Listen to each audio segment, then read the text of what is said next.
Welcome to the section 3 of lecture 5. This section will solve the fluid heater problem using Laplace transforms. The problem was previously solved using analytical methods in lecture 4. We have not covered all of the Laplace transform materials yet, but we will use this example to demonstrate how to use Laplace transforms to solve the problem.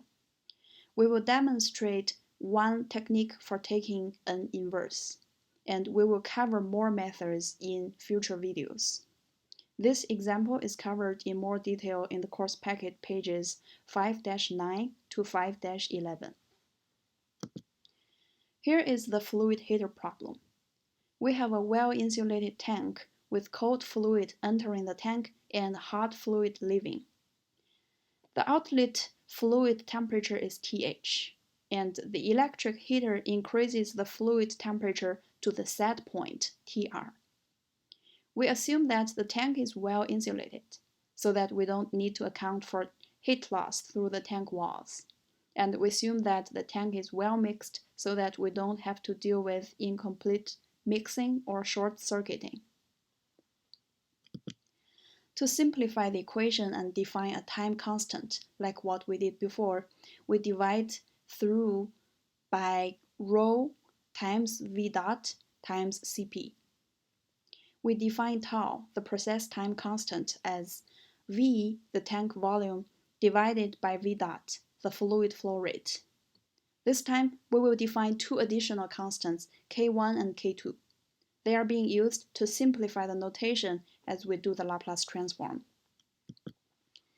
With our defined terms, our differential equation is simplified to tau times dt dt, which is temperature change over time, plus K1 times T equals K2. As we did in section 2, we transform the equation by taking the Laplace transform of each term. The first order derivative term, tau times dt dt, equals tau times transfers to tau times s times ts minus t0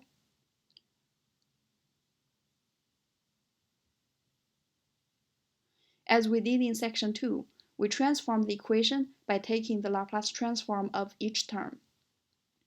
The first order derivative term, tau times dt over dt, transforms to tau times s times ts minus t0, and k1t transfers to k1 times ts, and k2 transfers to k2 over s.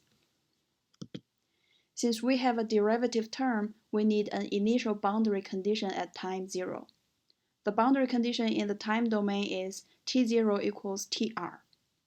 This assumes that the process was in steady-state condition at time 0. After we make the substitution, we solve for ts and get the expression shown here. More steps are shown in the course packet. This is what we have covered about Laplace transform so far. To solve the problem, however, we need to take the inverse. And we will go over taking Laplace transform inverse next week. But now, we will just go ahead and take the inverse Laplace transform as an example. To take the inverse, we need to solve for Ts, which we did. The next thing we need to do is to write the expression on the right side of the equal sign in terms that we can find in the Laplace transform table. Next week, we will introduce several methods for rewriting equations so that we can find the terms in the transform table. Today, we use a technique called partial fraction expansion.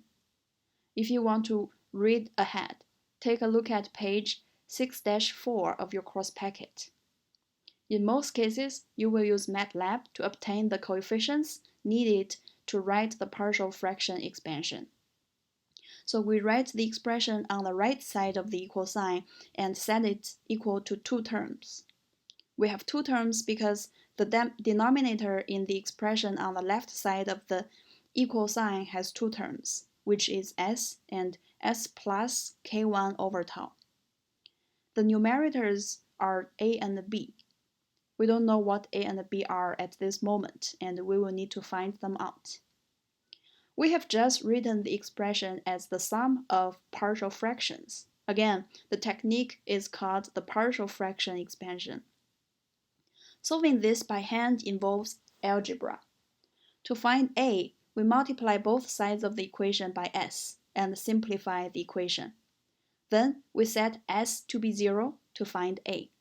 When we set s to be 0, several terms will drop out. To find b, we multiply through by s plus k1 over tau and simplify the equation. Then we set s to be minus k1 over tau.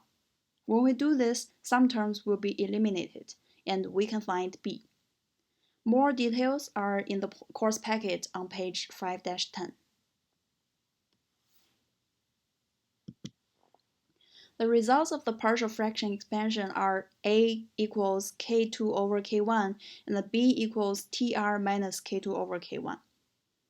After we substitute the results back into the expression, we get the equation shown here as k2 over k1 over s plus tr minus k2 over k1 over s plus k1 over tau. To take the inverse, we look down the third column of the Laplace transform table, and we need to recognize that equation 6 corresponds to the first term, which has a constant over s, and the second term, which corresponds to a constant over s plus another constant, which corresponds to equation 15. To take the inverse, we write the time domain equations from column 2 of the Laplace transform table for equation 6 and 15, and we get the expression shown in the next slide. We replace the constants k1 and k2 with the original values to finalize the equation. As you can see here, this final equation is exactly the same as the one we found in lecture 4 and is on page 4-7 of the course packet. So this demonstrates how we can use Laplace transform to solve some differential equations. This slide summarizes the steps we need to solve ordinary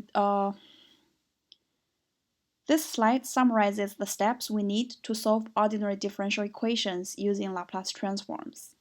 First, write the ordinary differential equation that describes the problem and give the initial boundary conditions. Second, combine and define constants to make the process easier. We will always need a time constant term. We will almost always need a constant term. This slide summarizes the steps we need to solve ordinary differential equations using Laplace transforms. First, write the ordinary differential equation that describes the problem and give the initial boundary conditions. Second, combine and define constants to make the process easier. We will almost always have a time constant term tau. Third, take the Laplace transform of each term in the equation. Fourth, solve for fx and write the expression in terms found in the Laplace transform table. In many cases, you can use MATLAB to find the terms to write the partial fraction expansion. 5. Use Laplace transform table to find the inverse terms. 6. Substitute constants and reorganize the equation. Up to now, we have covered the first 4 steps, and next week we will cover the 5th and 6th step. This ends Lecture 5, Section 3 video.